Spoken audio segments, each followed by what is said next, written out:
दोस्तों, हाल ही में भारत के 5 राज्यों में चुनाव हुए थे। इस चुनाव को भारत में तो जमकर मीडिया ने कवर किया है, लेकिन अब पूरी दुनिया में वर्ल्ड मीडिया इस खबर को काफी बारीकी से कवर कर रही है।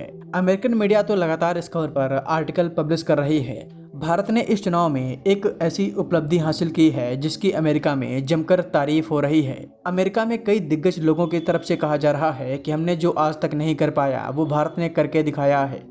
इतना ही नहीं, इस खबर को सुनकर कई अमेरिकन अपने आप को बेवकूफ़ बोल रहे हैं। पूरी खबर क्या है, आइए आपको इस वीडियो में विस्तार में बताते हैं।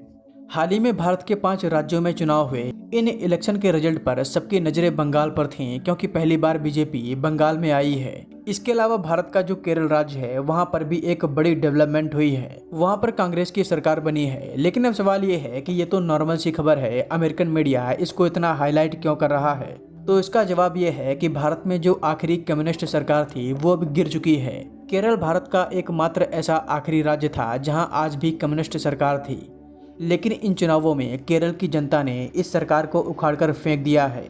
इसी को लेकर अमेरिकन जमकर तारीफ कर रहे हैं। अमेरिका में कई एक्सपर्ट लोगों की तरफ से कहा जा रहा है कि भारत ने अपने आप को कम्युनिस्ट विचारधारा से मुक्त कर दिया है, लेकिन हम स्टूपिड अमेरिकन्स अमेरिका में आज भी कम्युनिस्ट सरकार बना रहे हैं। यहाँ पर न्यूयॉर्क के मेयर जोहरान ममदानी को निशाना बनाया जा रहा है, क्योंकि उनकी जो विचारधारा है वो कम्युनिस्ट है। डोनाल्ड ट्रंप ने भी उन्हें कई बार कम्युनिस्ट बोला है। हालांकि ममदानी ऑफिशियल रूप से अपने आप को कम्युनिस्ट नहीं मानते। दुनिया में इस समय 4 ही ऐसे देश हैं जहां कम्युनिस्ट सरकार है, और ये देश हैं चीन, क्यूबा, वियतनाम और नॉर्थ कोरिया।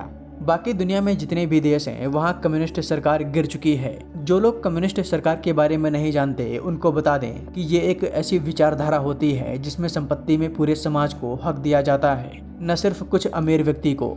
अगर इसका उदाहरण आपको दें तो यदि आप लगातार अमीर होते जा रहे हैं तो सरकार आपको रोकने का काम करेगी और तरह तरह के टैक्स लगाएगी। चीन एशिया का सबसे अमीर देश है, लेकिन यहाँ एशिया का सबसे अमीर व्यक्ति नहीं है, वो भारत से आता है। चीन की सरकार ये लगातार कोशिश करती है कि किसी एक व्यक्ति के पास पैसा ना चला जाए। इसी को ही कम्युनिस्ट विचारधारा बोलते हैं। हालांकि चीन में जो कम्युनिस्ट सरकार है वो थोड़ा अपग्रेडेड है, इसीलिए चीन इतनी तरक्की कर रहा है। लेकिन वियतनाम और क्यूबा जैसे जो देश हैं वो बहुत कट्टर कम्युनिस्ट विचारधारा के हैं। दोस्तों, इस पूरे मामले पर आपका क्या कहना है हमें कमेंट बॉक्स में जरूर बताएं। मैं वाकई में जानना चाहता हूं कि इस मामले पर आपका क्या कहना है।